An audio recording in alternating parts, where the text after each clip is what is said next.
reports behind this apparently politically motivated act. According to the arrest warrant affidavit, Pena organized the attacks to, quote, cause death and serious injury to Democratic officials. Shootings were orchestrated. They were dangerous attacks, not only to these individuals, which is personally the most terrifying for them, but fundamentally also to democracy. And he's an election denier. He weaponized those dangerous thoughts to threaten me and others, causing serious trauma. Two of the homes that were attacked were hit more than a dozen times. Fortunately, no one was hurt, but a bullet passed through the bedroom of the state senator's 10-year-old daughter. Pena is being held on several charges. Motivation? Well, police don't know, except he seemed determined to get on a plane. The concourses at Hartsfield-Jackson Airport are restricted to ticketed travelers, employees, and authorized airport staff. So last week, what was this man doing in a controlled area? As you go through a checkpoint, yes or no? Yes, I'm listening. I feel like I'm being harassed right now because if you're not being harassed, there's never been a problem. The problem that led police to cuff Adonis Murray is he allegedly went up to the initial point of security at the checkpoint and walked on in without producing either an ID or a boarding pass. How in the world did that happen? I think it is a matter of slipping through deliberately. That question and others I put to former Clayton solicitor Keith Martin, who previously reviewed a myriad of criminal situations at Hartsfield-Jackson. While that person could be studying a document for 3 or 4 seconds, someone could slide through that line, apparently, and did. Once past the document checker, Murray waited for his belongings, clothing, to make it through screening and went down the escalator to a train. The next stop is for T-gates. T as in Tango. Murray walked to the T-gates, and as legitimate passengers were boarding, Murray allegedly went on to the jetway, but a suspicious pilot turned him around. We got a statement from federal authorities. TSA is investigating the incident further with our law enforcement partners, and local TSA officials are looking into ways to improve visibility and strengthen enforcement around document check stations. A second set of eyes would probably be at least 100% more effective. So how long might this review take? No word on that, but we will follow up. From Hartsfield-Jackson Airport, I'm Morse Diggs, Fox 5 News. Crawled to her bedroom and ducked for cover. After the shooting, she quickly installed security cameras, but she says she still doesn't feel safe in her own home. All I worry about is going through my head with my kids. The bullets was all in my kids' room. I just want justice for it, because I got these babies in here. I'm trying to live a long life for them. Police haven't made any arrests in the drive-by. There's no word on any motive for that crime. Now to a new solution. Police are working to figure out what happened to Malik Bonney between the time he disappeared and the time he was found dead.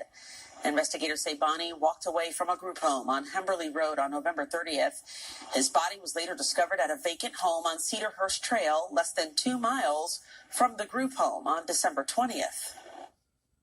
A contractor came there to do some work on the home, and as he was going through the home, he noticed the body in the lower level of the house. Right now, Bonnie's whereabouts during the time he went missing remain a mystery. Investigators have not said how Bonney was killed or whether he was murdered at the vacant home, but they do say he had been dead for some time when the contractor discovered his body. A mother still waiting for answers after the murder of her son. Somebody shot and killed the man as he tried to drive an ice cream truck in DeKalb County.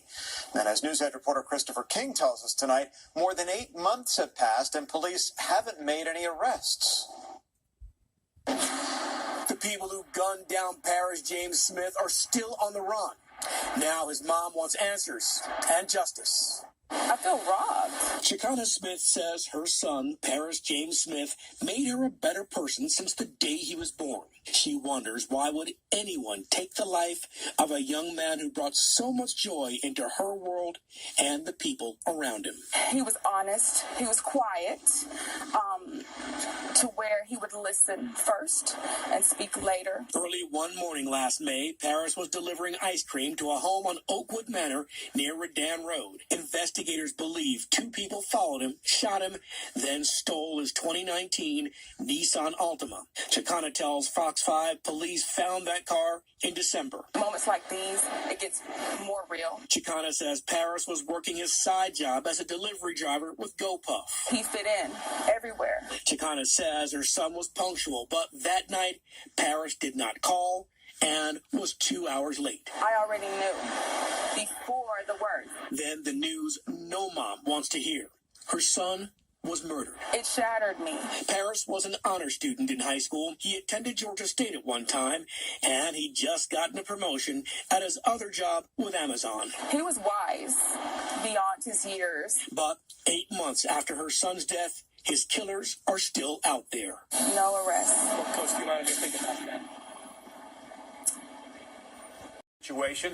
Lindsay Tuman is there. She joins us now with the very latest. Lindsay, good morning. What do you know? Hey, good morning to you, Buck. We're live outside the gates here at the Landing Square Apartments. This is where police have asked us to set up while they handle that situation inside. We don't have much of a vantage point of what exactly they're doing at this moment, but we do know that they've been on the scene here for a number of hours, since before 4 o'clock in the morning. Call about this case. We do know that they are calling this a potential hostage situation. There is a hostage negotiator on the scene here, as well as SWAT units as well. What we've learned from police is that this does appear to be some kind of domestic situation that escalated. A woman reportedly called 911 saying her daughter was being held hostage by her boyfriend. Investigators have not identified the couple involved, but say they have been dating for several months. We did see an EMS unit go into the complex within about 15 minutes or so, but not with any lights on, and we just see them parked, not responding to any situation, just ready to respond if needed. And again, a number of crews from Atlanta Police on the scene here, but as soon as we get an update about that investigation, what exactly is going on inside this complex, we'll update you here on the air and online as well. Reporting live in Southwest Atlanta, I'm Lindsay Tuman for Good Day Atlanta. Thanks for this. He was bleeding from a gunshot wound, was rushed to the hospital. So far, no word on his condition. Now to a chaotic scene in Coweta County, where deputies found 2 men shot in the head. The deputies were called to Deep South Road. This was just after midnight on Tuesday. The family tells Fox 5 that someone broke into their home and shot the 2 men. One of those victims died at the hospital. The other's condition at this point is still unknown, and no arrests have been made. A Cobb County middle school student is recovering. The administration is trying to avoid questions about this, and that includes the president himself. Sir, I looked him straight in the eye and said it. He looked me back and didn't say a word.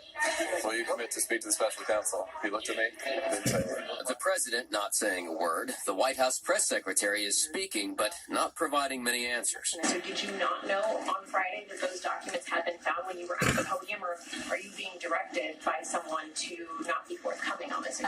I have been forthcoming from this podium. And if the administration isn't being all that forthcoming about more marked classified documents being found, the White House counsel's office says that may be by design. Many of the answers from here may need to wait until the conclusion of the special counsel's review. Some Republican lawmakers are promising now to find out who had access to Biden's Wilmington home where some of the documents were found. The president's supporters called this hypocrisy, pointing to former President Trump's handling of classified documents. But there is also the question of timing. We'll have questions for the National Archives as well, because apparently they've had their fingerprints on all this too. And did they know prior to the election? What did they do with that? Now, the president has said he would cooperate with the investigation, but the White House would not say whether he would be willing to be interviewed as part of that process. In Washington, I'm Doug Luzader. Joe Biden had no business taking those documents out of the White House. He had no business having them at his home. No business having them at that office at Penn State. Who saw those papers at Penn State? Did he share them with the think tank? there's something definitely wrong with this current administration. There's a lot of law breaking going on by the Democrats, but yet they want to be hypocrites. I'll tell you, I just don't understand these dumbasses that think they can get away with this shit. Like Hillary Clinton got away with shit. Will Joe Biden get away with it too? Probably.